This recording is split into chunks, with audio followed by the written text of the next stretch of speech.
Alhamdulillah wassalatu wassalamu ala Rasulillah nabiyina Muhammadin wa alihi wa sahbihi wa man walah. Asyhadu an la ilaha illallah wahdahu la syarikalah wa asyhadu anna Muhammadan abduhu wa rasuluh, amma ba'd. Setiap kita terkadang suka bernyanyi, nyanyi dangdut lah, ada yang suka nyanyi pop lah dan yang lainnya.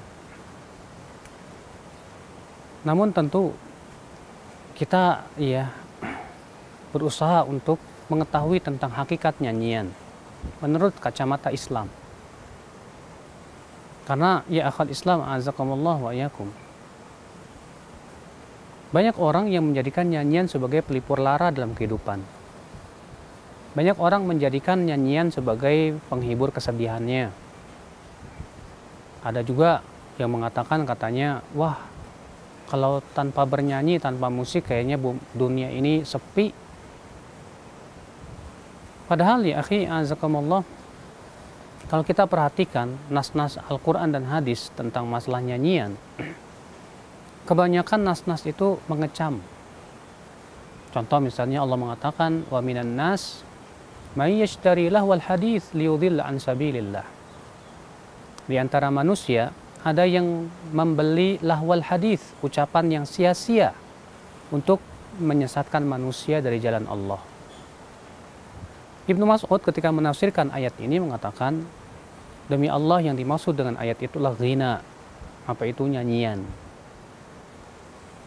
Ternyata para sahabat menafsirkan ayat tersebut bahwa yang dimaksud ayat itu adalah nyanyian. Imam Malik mengatakan al-ghina mumbitun nifaq, nyanyian itu bisa menumbuhkan kemunafikan. Waduh, berat ya. Allah juga berfirman, wasyu'ara'u yattabi'uhumul ghawun. Para penyair itu diikuti oleh orang-orang yang sesat. Ternyata ya akhal Islam, nyanyian itu tidak dipuji oleh Al-Quran. Para penyair ternyata pun juga tidak dipuji oleh Al-Quran. Nah sekarang, apakah hukumnya haram? Terjadi perselisihan para ulama tentang hukum nyanyian. Sebagian ulama mengatakan haram. Ini pendapat Imam Malik, Imam Abu Hanifah, bahkan Abu Hanifah yang paling keras dalam masalah ini. Sebagian ulama mengatakan makruh. Sementara Imam Syafi'i mengatakan boleh, tapi dengan syarat. Syarat yang pertama tidak mengandung kemaksiatan.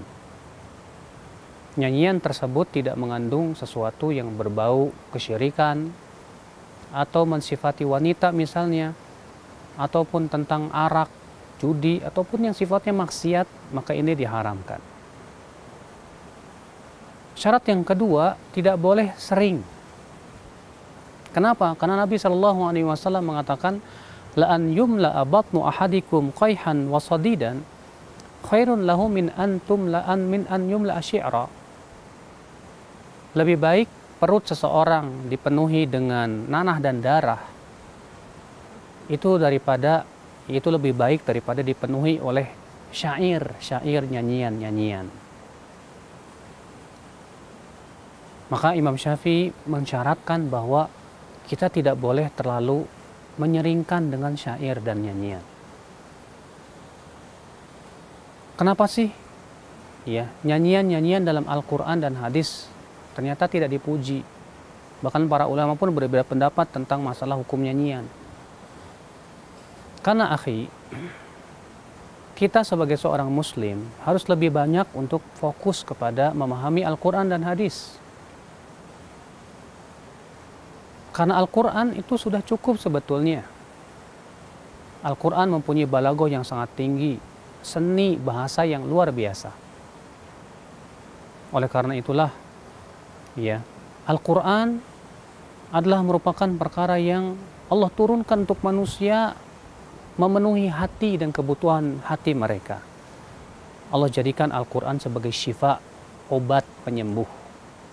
Allah berfirman, ya ayuhan nas, wahai manusia, qad ja'atkum mau'izatun min rabbikum, telah datang kepada kamu peringatan dari Rabb kamu, wa syifaa'un lima fis sudur, dan sebagai syifa, obat terhadap apa yang ada di dalam hati, wa hudan wa mau'izatan lil muttaqin, lil mu'minin, dan sebagai hidayah serta peringatan untuk orang yang beriman.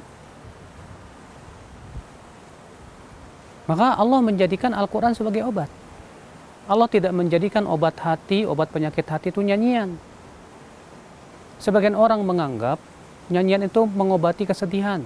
Tidak. Justru kata sebagian ulama, nyanyian itu malah menambah penyakit hati. Oleh karena itu ya akhi, siapa yang ingin mencari obat untuk hati kita, hendaklah dengan Al-Quran. Bahkan Ibnu Qayyim rahimahullah mengatakan, tidak akan bertemu dua cinta dalam satu hati. Cinta Al-Quran dan cinta nyanyian. Orang yang cinta Al-Quran, dia tidak akan menyukai nyanyian. Orang yang mencintai nyanyian, dia tidak akan menyukai Al-Quran. Tidak akan mungkin seseorang kedua-duanya ia cintai. Sulit. Bahkan kalau kita perhatikan anak-anak kecil yang terbiasa dengan nyanyian, apalagi tambah lagi dengan main-main game, sulit sekali menghafal Al-Quran. Tapi kita perhatikan anak-anak yang tidak dibiasakan dengan nyanyian, ternyata lebih mudah untuk menghafalkan Al-Quranul Karim. Ternyata Allah enggan untuk mempersatukan antara nyanyian dan Al-Quran. Makanya para ulama mengatakan, ya makruh atau haram hukumnya melagukan Al-Quran bagaikan nyanyian. Tidak dibenarkan, karena Al-Quran bukan nyanyian. Al-Quran bukan syair.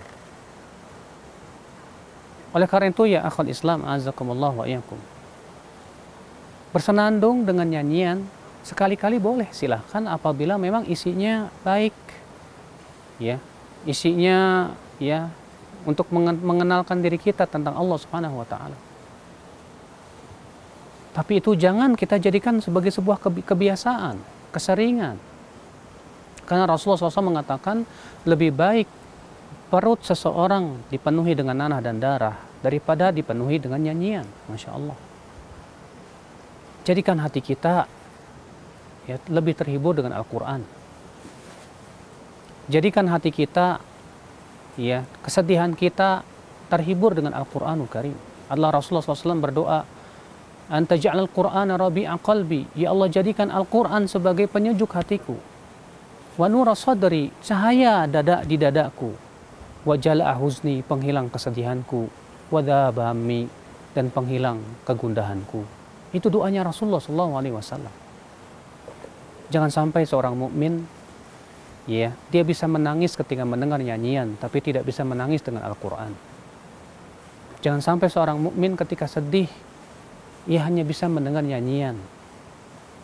Allah mengatakan, awalam yakfihim anna anzalna alaihim kitaban, tidakkah cukup bagi mereka bahwa kami telah turunkan Al-Quran kepada mereka sebagai pelipur lara tentunya, sebagai penghilang kegalauan tentunya.